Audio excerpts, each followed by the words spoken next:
I worked with Khosa Saab as his junior. What happened today, why I'm explaining, because I've been receiving so many calls from my friends, from my family, even from different persons. So what happened when Sardar साहब ने जिस वक्त अपनी proceedings खत्म की और वो court room से बाहर निकले, तो वो लिफ्ट में गए और लिफ्ट में जब वो गए तो मुझे I have some phobias of lift, तो मैं लिफ्ट में नहीं गई.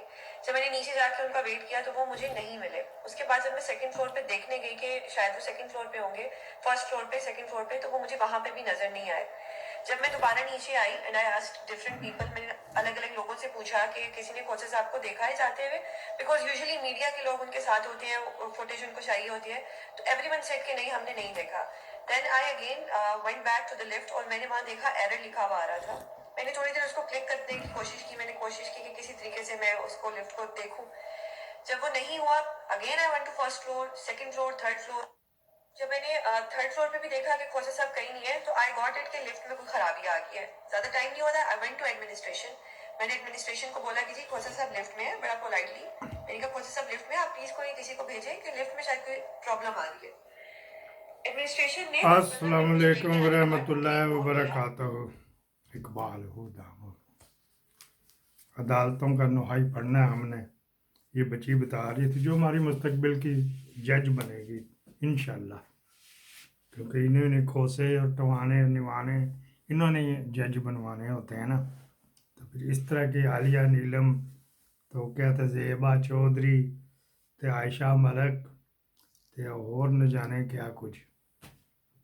अब हर चीज़ में नेगेटिव पहलू नहीं ढूंढा करते थे. क्या नदीम अंजम को पता था कि ये लिफ्ट से ही जाता है या लिफ्ट से ही जाएगा और उसी दिन जाएगा जब हम लिफ्ट में कर देंगे? अजीब व गरीब यार हमारा सोशल मीडिया हो गया. और उसी पे जब तक सॉलिड आपके पास कोई प्रूफ एविडेंस ना आए तो उस वक्त तक अपनी क्यास राइयाँ नहीं करनी चाहिए.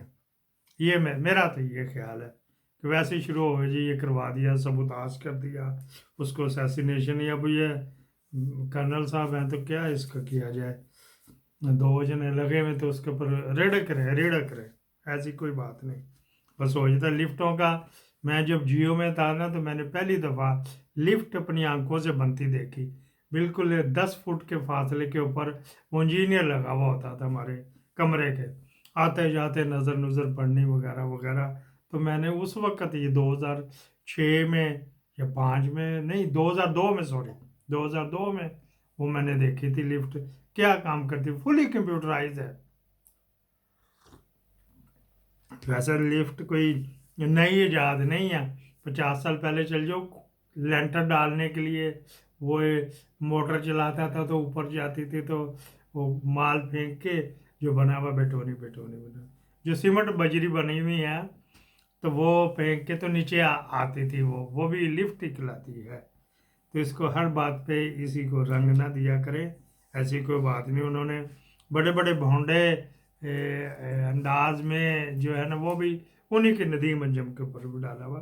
बड़े बड़े अच्छे क्वालिटी के वहाँ पे भी हैं. एक तो ये बात है कि मैं इसकी बिल्कुल पर तरदीद करता हूँ. और गुनाह भी मुफ्त में ही होता है. सिविल लॉ और शरीय लॉ दो अलग अलग चीज़ें हैं. दोनों इकट्ठी चलेंगी तो काम चलेगा. मैं इस्लामी मुल्कों की बात कर रहा. अदरवाइज 44-45 हैं जहाँ पे शरिया लॉ भी सामने रखते हैं, लेकिन हर काम होता है. जब तक आप सिविल लॉ साथ नहीं लगाएंगे, मतलब कुरान शरीफ में जानी की सज़ा 100 कोड़े हैं. रानीपुर के पीर के साथ क्या करोगे आप ये बता दो. ये तो कुरान शरीफ में कहीं नहीं लिखा. और कुरान शरीफ में 100 कोड़े लिखे हुए, इस्लामी यूनिवर्सिटी में क्या होता रहा उसकी सज़ा तो नहीं लिखी हुई. डेफिनेट आपको सिविल लॉ से रब्ता करना पड़ेगा. सिविल लॉ कहाँ से बना? अहादीस से बना. ठीक है जी, ये बंदे की अपनी सेंस भी होती है. अहादीस से बना. अहादीस 80 साल बाद शुरू हुई लिखनी, ये कंपाइल करने, या सुन के दादे पोते उस वक्त मरते जा रहे थे उस वक्त की. उसमें मुबम भी है. अल्लाह ताला ने अकल दी हुई. फैसल नसीर को अकल दी कि मर्द की शर्मगाह के साथ ईंट बांधो. ठीक है, तो उधर चंद्रान थी वाले ने कहा नहीं और ऊपर जाओ, वो जो अंधेरा जिस तरफ है ना तो वहाँ पे इसको चंद्रान थी को उतारो, 3 को. تو وہ وہاں پانی کے آثار ہیں، وہاں پہ جا کے تجربہ کرتے ہیں وغیرہ وغیرہ. آج تک کوئی نہیں گیا. تو یہ دونوں انسانوں کی ہیں کہ اپنی عقل بھی استعمال کرنی ہے، بارڈر والے کا قانون نہیں چلنا. اچھا جی آگے چلے جاؤ.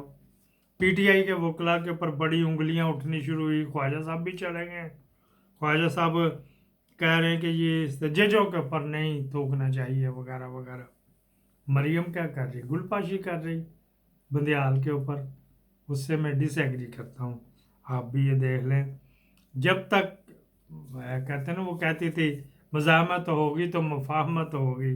جب تک ان کو آنکھیں نہیں نکالو گے، اس دن جو کھوسا نے کیا تھا یہ اب نہیں، جو پچھلی تاریخ میں کیا تھا وہ کم کیا تھا، جب کہا تھا ڈے آفٹر ٹمارو کر لو، وہ بھی جو ہے نا کھوسا نے کم کیا، تو اس سے زیادہ بھی کیا جا سکتا ہے.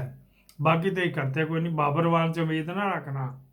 اور اس میں جو لگے ہوئے ساتھ یہ کچھ زیادہ ہی، ہاں جی سمجھ تو گئے ہیں نا. اگلی بات کر لیتے ہیں. ہمایوں کو او ایس ڈی بنا دیا گیا. اگر کوئی سزا بھگت رہا نا میرے ساتھ آ کے، کوئی مائی کا لال، کوئی یوتیا، کوئی چوتیا آتا نہیں ہے میرے پاس. اب کوئی چوتیا گال کر دیتی. یہ عام ہے. اس نے ڈاکٹر موہت پیرزادہ نے ریسرچ کیا ہوا ہے اس کے اوپر کہ یہ گندی بات نہیں ہے. اچھا جی وہ آتا نہیں میرے ساتھ بحث کرے نا، پھر آ کے جو مجھے ادھر برا بلا کہتے ہیں وہ آ کے بحث کریں میرے ساتھ. کوئی انصافی آئے نا تو پھر میں ان کو بتاؤں کسی نے کیا کیا غلطیاں کی تھی. وہ بھگت رہا ہے بس ٹھیک ہے. علوی بھی بھگت رہا، لتر بندیال بھی بھگت رہا، میں بھی بھگت رہا. اپنا ہر بندہ وقفات عمل